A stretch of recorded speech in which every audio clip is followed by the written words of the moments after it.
竹县医师工会理事长周忠周理事长来到现场，我们请周理事长跟大家勉励几句，请。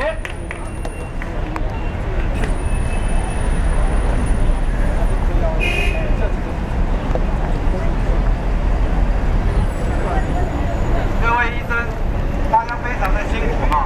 那小弟我今天虽然是在医院里面值班了，但是我还是要通过高铁来增援各位哈。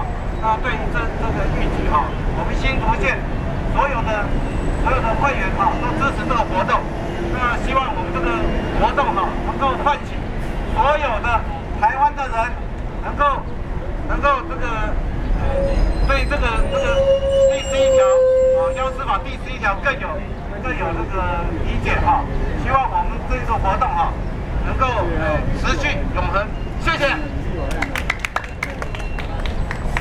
谢谢大家一定觉得哈，他是我们周理事长，是我们贵宾中的贵宾，因为他是在哪边上班呢？他在东园医院神经外科担任东园医院的副院长，医院的医师也支持我们了，棒棒棒！棒！所以我们来喊一下医界加油，好不好？好！医界加油！医界加油！医界加油！医界加油！我这里再补充一点哈。我虽然是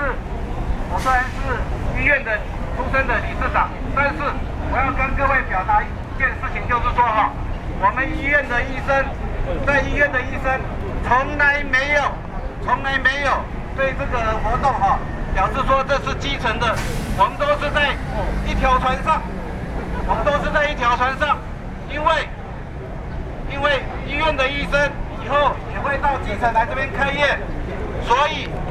我再讲一次，不管是在医院，不管是在诊所，我们的医生都是支持这个活动。谢谢。